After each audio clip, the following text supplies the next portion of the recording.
হরে কৃষ্ণ, জয় শিল Prabhupada. Welcome to Prabhupada kitchen, Prabhupada সৈনিক চ্যানেলে। আমি শ্রী গোবিন্দ কাশ্যপ দাস। আজকে একটি স্পেশাল রেসিপি নিয়ে এসেছি, ময়দার গ্লুটন সবজি। আপনারা এটা অল্প সময়ে বাড়িতে যদি কোনো গেস্ট আসে বানিয়ে নিতে পারেন। ভালো লাগলে অবশ্যই সাবস্ক্রাইব করেন, পাশে থাকা বেল আইকনটি বাজিয়ে দেবেন পরবর্তী ভিডিও পাওয়ার জন্য। এখানে আমি 2 কেজির মতো ময়দা নিয়ে নিচ্ছি, যেহেতু ময়দার সবজি হবে। তো তারপরে আমি লবণ অ্যাড করেছি, তাতে সামান্য পরিমাণ জল অ্যাড করছি এবং ওটাকে ভালো করে মেখে নিচ্ছি। আপনারা এইভাবে পাটে পাটে জল দেবেন, যাতে দলকা না হয়ে যায়। এটা হচ্ছে আস্তে আস্তে পাটে পাটে যতটা জল লাগবে পরিমাণ মতো আপনারা জল দেবেন। এবং দেখুন, এইভাবে ভালো করে মাখিয়ে নিতে হবে।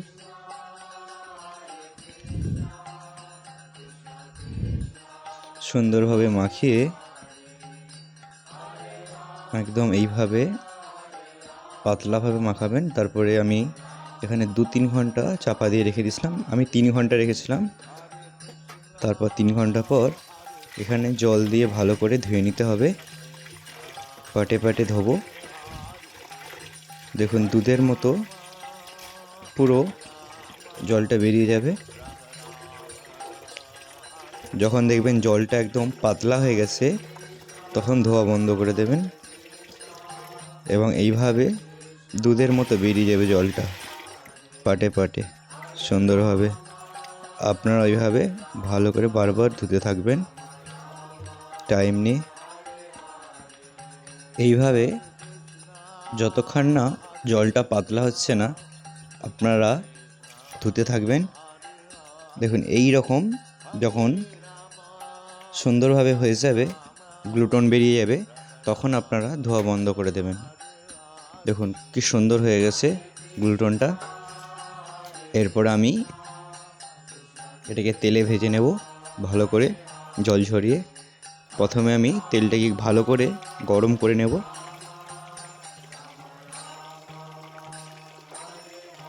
একদম হাই ফ্লেমে এটা রন্ধন করতে হবে। দেখুন, আমার ভাজা এরকম যখন পুরোপুরি ভাজা হয়ে গেছে, সুন্দরভাবে ফুলে যাবে এরকম বড় বড়। ফোলা অবস্থায় আমি ভালো করে তেল ছেঁকে রেখে দেব। এরকম পুরো আমি ময়দাটা ভেজে রেখেছি। তারপর আমি এখানে মশলা তৈরি করব, গ্রেভি। সেই জন্য আমি কড়াটি গরম করে তাতে নিয়ে নিচ্ছি সরিষার তেল পরিমাণ মতো। তার মধ্যে দিয়ে দিচ্ছি আমি তেজপাতা ফোড়ন হিসাবে, শুকনো লঙ্কা, গোটা জিরে, এলাচ, লবঙ্গ, দালচিনি, একটু গরম মশলা হিসাবে দিয়ে দিলাম।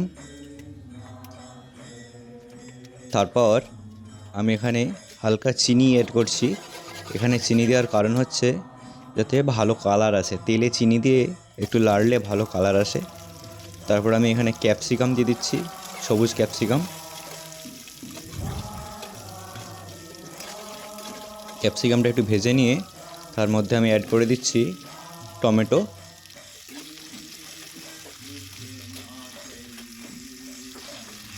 ভালো করে টমেটোও ভাজতে হবে।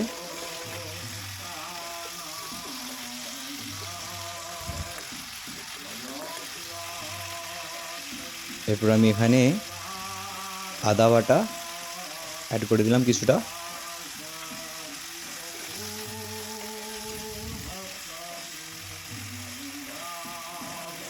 তারপর আমি এখানে হলুদ গুঁড়ো পরিমাণ মতো 2 চামচ দিয়ে দিচ্ছি, ছোটো চামচে।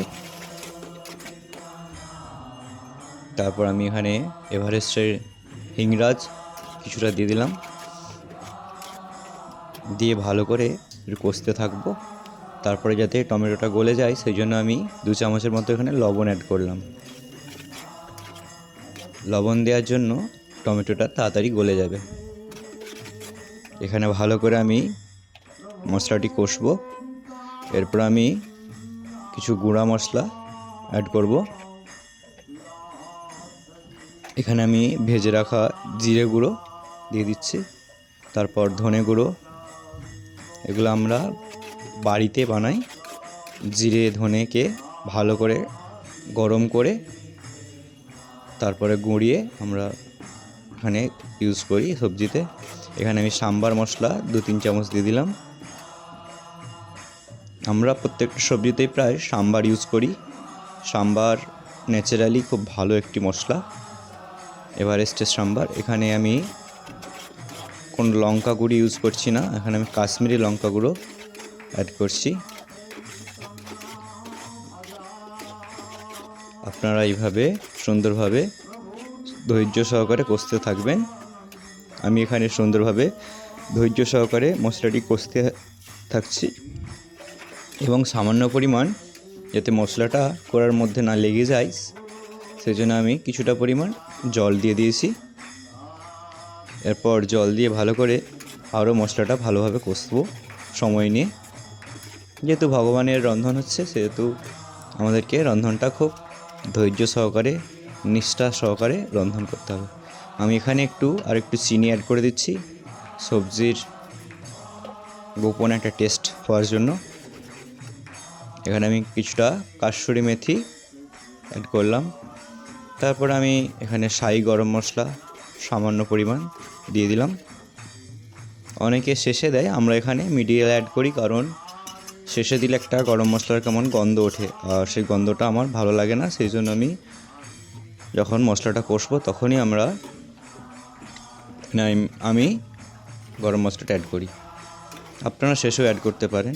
এরপর আমি ভেজে রেখেছিলাম আলু এবং ময়দার গ্লুটনগুলো এখানে দিয়ে দিলাম।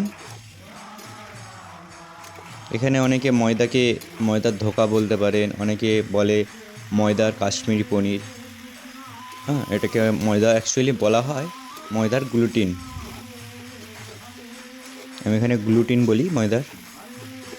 তো ভালো করে মিক্স করতে হবে মশলাটির সাথে এবং সময় নিয়ে কষতে হবে। মশলার সাথে যখন আপনারা গ্লুটনটা ভালো করে কষবেন দেখবেন মশলা গ্লুটনের একটা আলাদা রকম টেস্ট হবে। এখানে আমি 4টের মতো কাঁচা লঙ্কা অ্যাড করে দিয়েছি। রন্ধনটা করব পুরোপুরি কাঁচা লঙ্কার উপরে ডিপেন্ড করে। এরপর আমি সামান্য জল দিয়ে দিয়েছি। এরপর আমি কিছুটা বাটার অ্যাড করছি এখানে।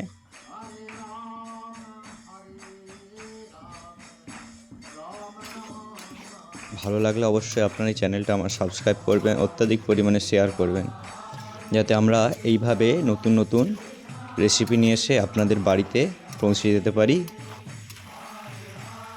আপনারাও যেন এরকম সুন্দর সুন্দর রেসিপি বাড়িতে ট্রাই করতে পারবেন। এটা হচ্ছে ইস্কনের একটা স্পেশাল রেসিপি। এই রেসিপিটা প্রায় প্রত্যেকটা ভেজিটেরিয়ান যারা প্রসাদ পান তারা এই রেসিপিটা বানান বাড়িতে। এরপর আমি লবণ অ্যাড করে দিচ্ছি পরিমাণ মতো। দেখুন আমি এখানে অনেকটা সময় নিয়ে কষছি এখানে গ্লুটনগুলোকে।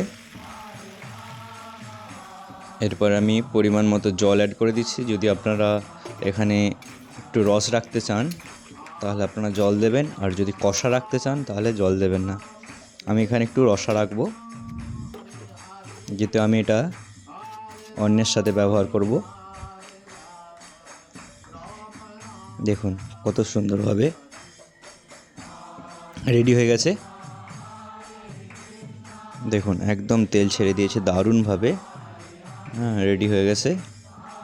আমি এখানে আলুর কিছুটা টেপে দিচ্ছি যাতে গ্রেভিটা আরও গাঢ় হয়। আপনারা এইভাবে সুন্দরভাবে বাড়িতে বানাতে পারেন এবং অবশ্যই রাধা মাধবকে ভোগ লাগাবেন। রাধা মাধবকে ভোগ ছাড়া আপনারা কিছু গ্রহণ করবেন না। দেখবেন রাধা মাধবকে যখন ভোগ লাগাবেন তার একটা প্রসাদের মধ্যে সুস্বাদু এত সুন্দর টেস্ট হবে আপনারা বুঝতে পারবেন। উপলব্ধি করতে হবে, এটা সুন্দরভাবে উপলব্ধি করবেন। এরপর আমি 1 চামচের মতো ঘি অ্যাড করে দিচ্ছি। এখানে আমি মায়াপুরের বৈদিক ঘি ইউজ করছি, যেটা গোশালা ঘি, আপনারা ইউজ করতে পারেন।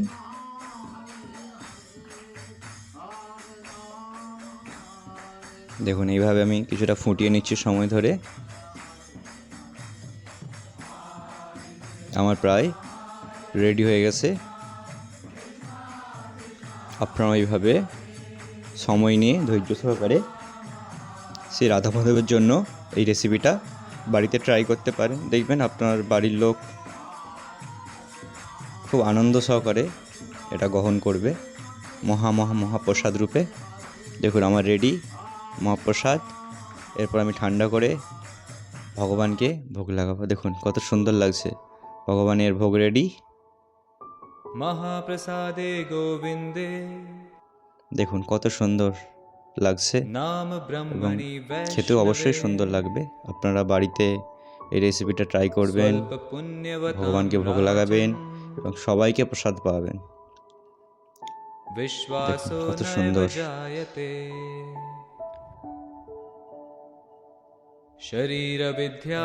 এরপর আমি ঠান্ডা করে একটি পাত্রে নিয়ে তুলসী অর্পণ করে ভগবানকে ভোগ লাগাবো। ভালো লাগলে অবশ্যই সাবস্ক্রাইব করবেন, অত্যাধিক পরিমাণে শেয়ার করবেন। হরে কৃষ্ণ।